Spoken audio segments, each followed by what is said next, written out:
Hello once again my dear student. बेटा ये है बिजनेस कम्युनिकेशन, चाहे बीबीए या बीकॉम के स्टूडेंट हो और बहुत सारी जगह बेटा एमबीए के स्टूडेंट। वहाँ पर बिजनेस कम्युनिकेशन आपके पास सब्जेक्ट है, इंपॉर्टेंट है ऑरल कम्युनिकेशन। उसमें मैं टॉपिक सॉरी बिजनेस कम्युनिकेशन में एक टॉपिक मैं आपको आज करा रहा हूँ, मौखिक संप्रेषण।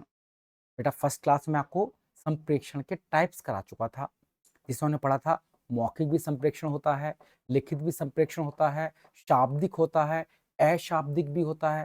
तो यहाँ पर शाब्दिक के अंदर ही मौखिक संप्रेषण बेटा मैं आपको आज दोबारा करा रहा हूँ। सर क्यों दोबारा? क्योंकि वहां हमने एक एक को सभी को एक साथ समझ लिया था।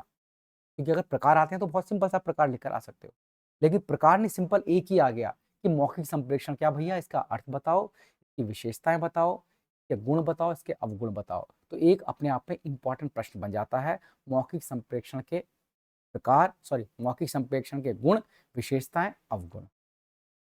तो मौखिक संप्रेषण क्या होता है, मुझे बिल्कुल भी ऐसा नहीं लगता कि आप में से कोई भी व्यक्ति पेपर के अंदर नहीं लिख कर आ सकता है कि मौखिक संप्रेषण का अर्थ क्या है।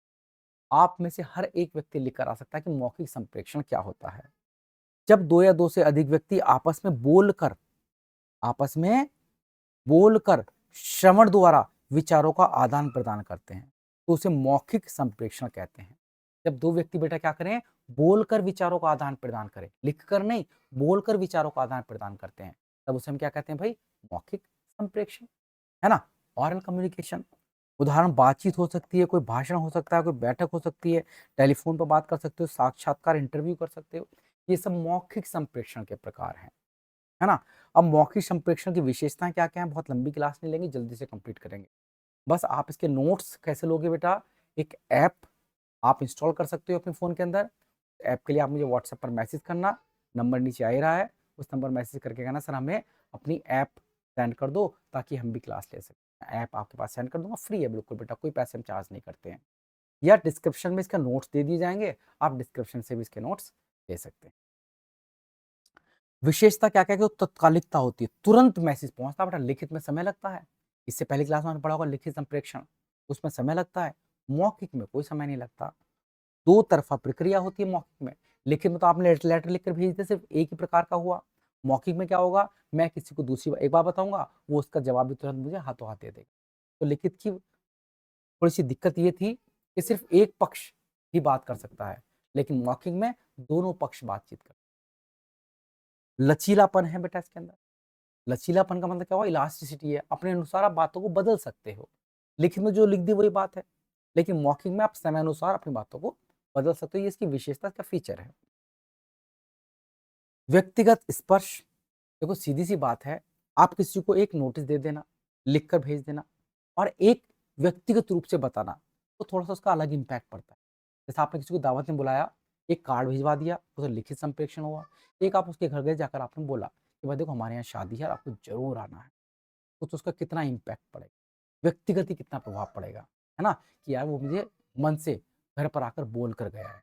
कभी आपने सुना भी होगा ना, कार्ड तो भिजवा दिया, क्या उसने बोला है मुझे घर पर आकर मैं क्यों जाऊँ शादी में, मैं क्यों जाऊँ उसकी पार्टी में। तो यहाँ पर व्यक्तिगत टच आ जाता है बेटा, पर्सनल टच आ जाता है।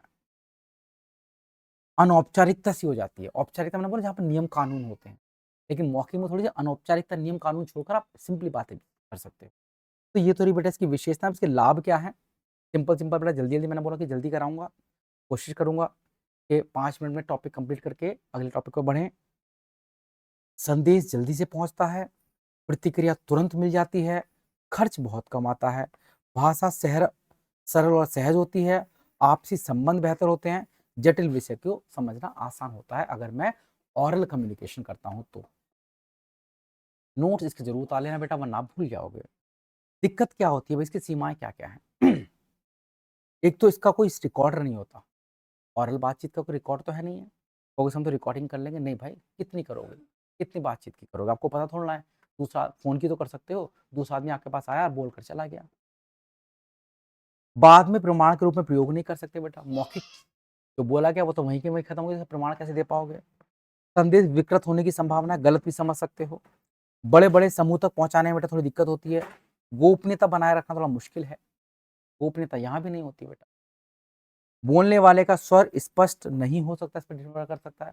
दूसरा आदमी आपको कह के कुछ चला गया, आपको पता नहीं चला। जैसे बेटा मैं कभी कभी आपको बहुत तेजी के साथ समझा देता हूँ, आपको बातचीत नहीं हो पाती है। और जानते हो हमारा जो कम्युनिकेशन हो रहा है ये कैसा हो रहा है? ये मौखिक कम्युनिकेशन। पर है ये वन वे बेटा। आप मुझसे बात नहीं कर पाओगे, सिर्फ मैं ही आपसे बात कर पाऊँगा।